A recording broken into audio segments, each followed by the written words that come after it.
guys, how's it going? Today I want to show you how I fertilize and prune my hydrangeas. Both things are really easy to do, and I know that there's a lot of fear surrounding especially pruning hydrangeas, so I'm hoping to eliminate some of those fears for you today. There are several classifications of hydrangeas, and I'll show you a lot of them today and how to handle each one of them. Let me show you what to look for in the spring so that you know it's time to do both of these things. I've got a hedge of firelight hydrangeas back here, and if you look at this branch right here, you can see that those buds right there are starting to swell and show a little bit of green. That means we've got some active growth going on. And that's really important for both fertilizing and pruning, because if you put fertilizer down too early before the plant's even actively growing, it's still in dormancy. And if you have a real rainy season, it can wash some of that fertilizer away before the plant even has a chance to utilize it. So you want to make sure that the plant's starting to grow so it can start to actively use that fertilizer. And then with pruning, it's really easy once the plant starts to show those signs to see what's dead and what's not dead. So you can go in and prune out easily what's not living anymore, and then you can just kind of assess the shape and make a really good decision on where to prune things and what to prune. So let's talk about fertilizers and the different types you can use. I brought out a few different examples here. I'm going to try not to put my shadow on any of these. We got a nice sunny day. So let me start with the Holly Tone and Plant Tone, because you know we work with Espoma quite a bit. And what they recommend, especially if you're growing hydrangeas that you want to have blue blooms on, they recommend you use Holly Tone coupled with a soil acidifier.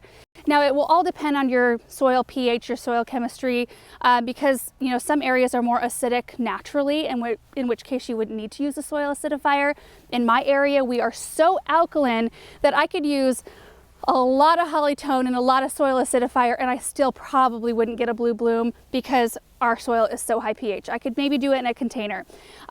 If you have hydrangeas you want to have bloom pink, or just the type of hydrangeas that bloom true to their color, no matter, like the Firelight will always bloom the same color, you can't turn this one blue, and some are like that. Plant Tone is what they recommend for hydrangeas like that. However, I work with Proven Winners as well quite a bit, and I have gotten to be pretty good friends with one of the gals at Spring Meadow Nursery, which is the home of Proven Winners Color Choice Shrubs, so home of these beautiful hydrangeas.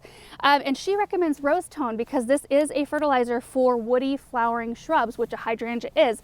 So I tried that out last year and had really great luck with it, so that's what I'm going to do this year. When it comes down to it, it really doesn't make a huge difference. It just kind of comes down to a fertilized hydrangea is going to do better than a non-fertilized hydrangea. So no matter which one you have, just use it. So I'm just following the instructions on the back of this bag. I'm going to show you how I do it right here on this one. It says to use 1 1/4 cup sprinkled around the drip line of each plant. And the drip line, it has a picture on the back of the bag. The drip line is the area right around the outermost leaves. So we'll just do a circle right around this shrub, right about here. So you can see that's the drip line right there, if that's helpful. And these are watered by drip right at their root ball. So I'm going to come around with a hose after this, after I'm done, and water in this fertilizer. So, oops, Russell's going to want to get involved here. So I'm just going to sprinkle it around like this. A little bit more, and then you just work it in with your fingers like this. We don't use any weed barrier over here or anything like that. If you have weed barrier, try to get the fertilizer underneath it if you can. You can go in closer to the trunk of your plant if needed, if that's the case, because it'll have a lot easier time getting to the roots that way and not trying to go through the weed fabric. So that's it. That's what I'm going to do to every single one of my hydrangeas, no matter what variety it is. They'll all get fertilizer like this, and I'll water it in today. Unless Russell digs it all away. So as far as pruning goes, there's kind of 2 groups of hydrangeas. Those that bloom on new wood that you can prune in the spring, and that includes Hydrangea paniculatas and arborescens.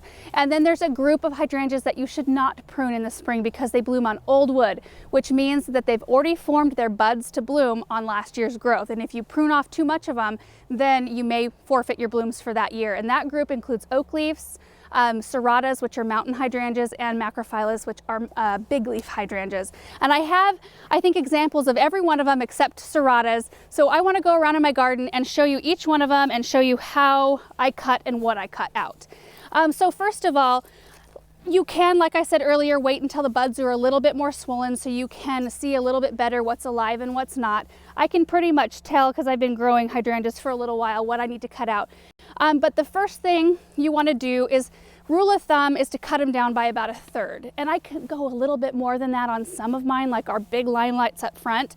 But the whole goal is to always maintain a little bit at the base so that they can form a really good, strong, woody base. I do know some people though that cut them all the way back every year, but when you do that to keep them like in size check, that's usually why you would do something like that, you do forfeit some stem strength because you're not giving them enough time to create that nice woody base. So like in this case, I'm going to want to take my hydrangeas down by about this much or so and just create a nice rounded look and remove all these old blooms. So this is a perfect one right here. So I'm going to follow this branch down to this nice looking set of buds right here, and I'm just going to make my cut just like that. Now the other thing you want to look for is anything that's spindly. So look at this right here. See this spindly branch? We don't really want to encourage energy from this plant to go to this little spindly branch. So I'm just going to cut this one out altogether. And that's basically all I do on the paniculata hydrangeas, and it's exactly the same for arborescens. Let's head to the incredible hydrangeas I have next to our fireplace, and I'll show you just quick on those what I do. So I've got 1, 2, 3, 4, 5, 6, 7 incredible hydrangeas in this hedge. I think once they're, I mean, they always look beautiful when they bloom, but once they're mature, it's going to be so gorgeous. And I was just looking at these buds. Check this out. This is what you want to look for. Look at those buds, nice and big and healthy looking. Now these I'm going to be doing a little bit more structural shaping, so I'm going to be taking these down a little bit further because some of these got smashed down at the garden center, and that's why I brought them home, because I knew that once I got them in the ground, they're tough plants, they would recuperate, and I was okay having some structural issues for a few years. So I'm going to want to cut these up a little bit differently because some of them look a little bit mangy. So this one right here, I'll show you. Ooh, we got a little breezy day today. We're going to follow this one down to this nice set of buds and cut. And so here's another one. This is a nice branch as well. We follow it down to that set of buds and cut. And then on this right here, we've got some spindly stuff. Like look at this one right here. Super spindly and weak looking. We don't want to perpetuate that branch. So that one's going to go away. And basically it's just kind of stepping back, assessing your plant, cutting out anything weak, and then shaping it up nicely. So now let's move to the other group of hydrangeas, and I'll show you what to do with those. So it just occurred to me that I didn't really explain myself. Like, you would continue to cut the entire plant until you've got the whole thing cut back nicely.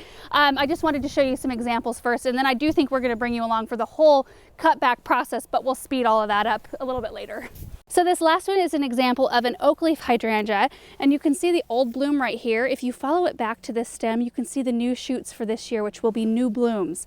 So all we need to do on this one is just come down and cut the old bloom off, just like that. And it'll be just exactly the same for your macrophylla and serratas. All you're gonna do is remove the bloom stalk. You wanna make sure not to remove any new shoots or buds on those types. Okay, so now what I'm gonna do is just run around the garden, fertilize all my hydrangeas, and get them all pruned. And we will speed this part up. For those of you who would like to see it more slow motion, like real time, we will post an unedited version of this on our highlights channel, and that way you can kind of see it happen a little slower if you learn better that way. So here we go.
all trimmed up, fertilized, watered in. It always feels good when I get this chore done. So now all we have to do is wait for some new growth, which will happen probably pretty quick here.